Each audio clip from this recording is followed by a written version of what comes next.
بسم الله الرحمن الرحيم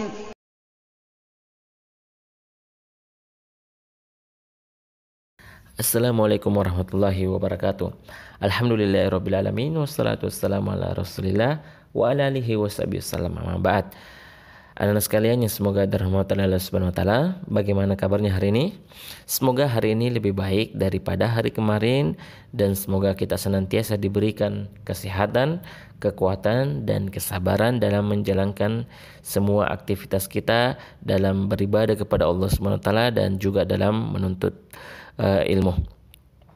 Anak-anak sekalian yang semoga dirahmati Allah Subhanahu wa taala, insyaallah kita akan lanjutkan pada pelajaran kita pada pelajaran SKI. Insyaallah kita akan masuk pada pembahasan yang baru, pembahasan yang baru.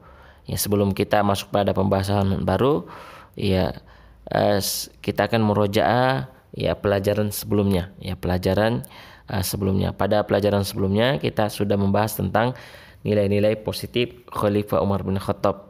Ya, di antara hal yang sudah kita jelaskan pada pertemuan sebelumnya adalah Khalifah Umar bin Khattab ini merupakan seorang yang memiliki kepribadian yang kuat dan tegas dalam memperjuangkan kebenaran. Ya, bahkan beliau diberikan julukan sebagai Al-Faruq yang membedakan antara yang salah dan yang benar. Dan juga kita sudah jelaskan bahwa Umar ini memiliki keimanan yang sangat tinggi, bahkan diceritakan oleh Rasulullah SAW dalam hadis Nabi SAW. Dan kita juga ketahui bahwa Khalifah Umar bin Khattab ini wafat pada usia 63 tahun dan beliau memimpin selama 10 tahun. Beliau menjadi khalifah selama 10 tahun dan beliau wafat ditikam dengan pedang oleh seorang majusi yang bernama Abu Lu'lu'ah. Abu Lu'lu'ah, dan beliau dimakamkan di samping Rasulullah, di samping makam Rasulullah, yaitu di rumah Aisyah radhiyallahu anha. Baik anak-anak, insyaallah kita akan masuk pada pembahasan berikutnya di halaman 31. Silakan dibuka halaman 31, yaitu jasa-jasa Umar bin Khattab radhiyallahu anhu sewaktu menjadi khalifah.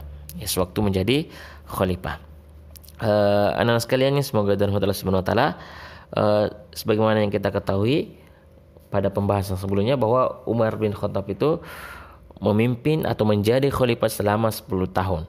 Dan selama 10 tahun itu beliau sudah memberikan begitu banyak jasa-jasa yang luar biasa yang sangat bermanfaat bagi umat Islam. Ya, bahkan sampai sekarang kita bisa merasakan jasa-jasa dari Umar bin Khattab. Apa saja itu? Banyak sekali jasa-jasa Umar bin Khattab ketika beliau menjadi khalifah. Namun Ustaz akan hanya menyebutkan beberapa saja yang jasa beliau yang sangat besar, yang mungkin kita rasakan sampai sekarang ini. Di antara jasa Umar bin Khattab radhiyallahu anhu ketika beliau menjadi khalifah, yang pertama adalah perluasan wilayah Islam.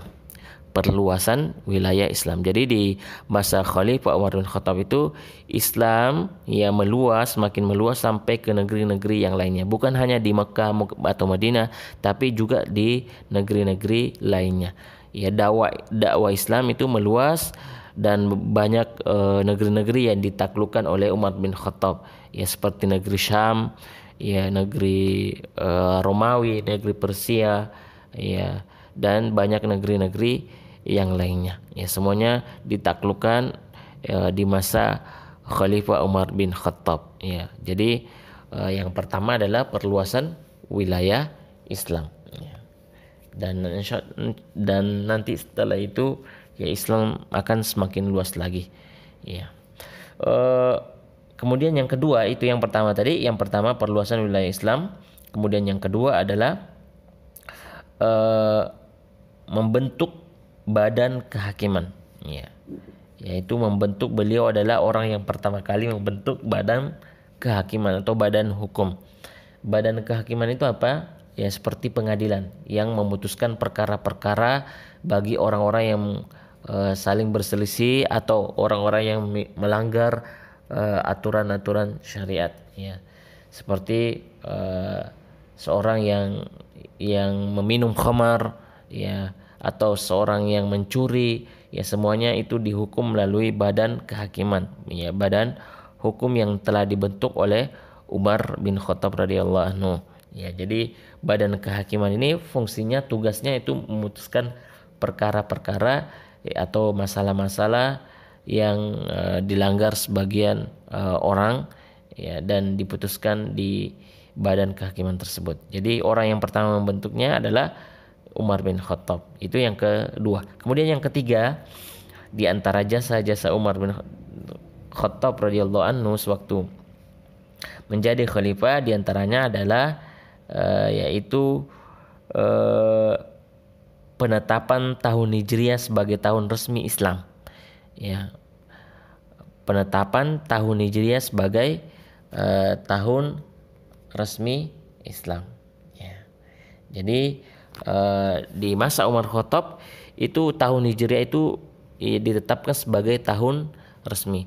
Dulu sebelum Umar bin Khattab menjadi khalifah, ya di masa-masa sebelum beliau, di masa Abu Bakar, masa Rasulullah, bahkan orang-orang terdahulu itu bulannya itu menggunakan, atau tahunnya itu menggunakan, ya, sesuai dengan kejadian-kejadian yang ada pada masa itu. Misalkan ketika terjadi banjir dan Ka'bah direnovasi akibat banjir, maka tahun itu dinamakan sebagai tahun renovasi atau perbaikan Ka'bah.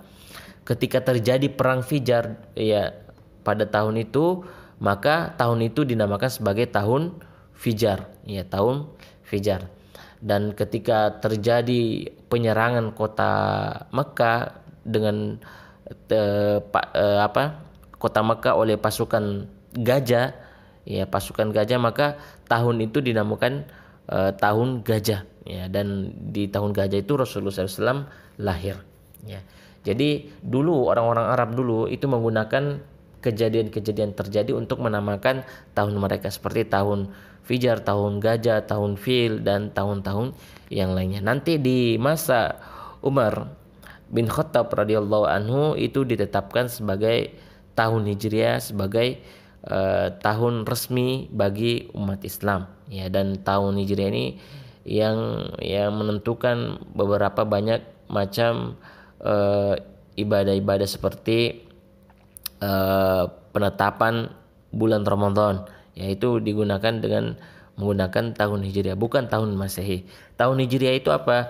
Muharram, Safar, Rabiul Awal, Rabiul Tsani, Jumadil Awal, Jumadil Akhir, dan bulan-bulan yang lainnya. Itu yang namanya tahun Hijriah.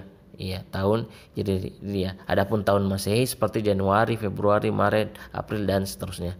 Sebagai umat Islam kita menggunakan tahun Hijriah, yang merupakan tahun resmi yang ditetapkan oleh Umar bin Khattab. Jadi itu yang ketiga. Ya, yang ketiga adalah penetapan tahun Hijriah. Kemudian yang keempat, di antara jasa Umar bin Khattab radhiyallahu anhu adalah, ya, beliau kembali menghidupkan sholat tarawih secara berjamaah. Ya, menghidupkan kembali sholat tarawih secara berjamaah. Ya, sholat tarawih berjamaah. Dulu sholat tarawih berjamaah itu dilakukan di masa Nabi Sallallahu Alaihi Wasallam. Namun sepeninggal Nabi, Nabi cuma melaksanakan sholat tarawih sebanyak 3 kali. Ya, setelah itu beliau tinggalkan agar takut salat tarawih itu dianggap wajib bagi orang-orang. Jadi setelah Nabi, orang-orang itu berpencar-pencar dalam, ya, melaksanakan sholat tarawih, ya, dengan imam yang berbeda-beda. Jadi masing-masing memiliki iman yang berbeda. Dan itu terjadi di masa Khalifah Abu Bakar dan di awal-awal Khalifah Umar bin Khattab menjabat. Kemudian Umar bin Khattab setelah itu menyatukan orang-orang untuk bermakmum pada satu imam. Ya, dulu, ya, mereka berpencar-pencar di sana sini. Ya, ada yang sholat sendirian, ada juga yang sholat mengimami beberapa orang, dan ada yang banyak mengimami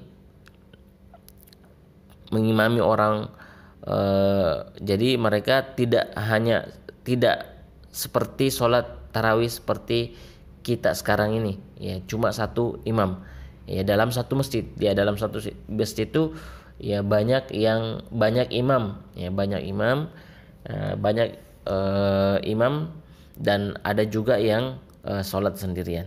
Jadi Umar bin Khattab itu ya mengembalikan apa yang dulu Rasulullah SAW ya kerjakan, yaitu sholat tarawih secara berjamaah. Jadi ini salah satu jasa Umar bin Khattab adalah beliau mengumpulkan kembali orang-orang sholat tarawih ya secara berjamaah di masjid dengan satu imam, ya dengan satu imam, tidak berpencar-pencar, ya terpisah-pisah, ya di sana ada imam, di sini juga ada imam dalam satu masjid. Jadi ya beliaulah yang pertama kali membiasakan sholat tarawih berjamaah di masjid kembali setelah Rasulullah SAW, ya setelah Rasulullah SAW. Beliau menghidupkan kembali apa yang pernah dilakukan oleh Nabi SAW. Jadi itu yang ke berapa tadi? Ya, yang ketiga ya, keempat ya. Tadi satu yaitu perluasan wilayah Islam, kemudian yang kedua membentuk badan kehakiman, kemudian yang ketiga penetapan tahun Hijriah, dan yang keempat adalah menghidupkan kembali sholat tarawih berjamaah, menghidupkan kembali sholat tarawih secara berjamaah. Jadi itu anak sekalian, cukup 4 ini yang perlu kita ketahui dari jasa-jasa Umar bin Khattab, dan banyak sekali jasa Umar bin Khattab, namun cukup sampai sini saja. Baik, jazakallahu khairan. Apa yang Ustaz sampaikan mudah-mudahan bermanfaat, dan kita akhiri dengan doa kafaratul majelis. Subhanakallah wa bihamdika asyhadu an la ilaha illa anta astaghfiruka wa atubu ilaik. Assalamualaikum warahmatullahi wabarakatuh.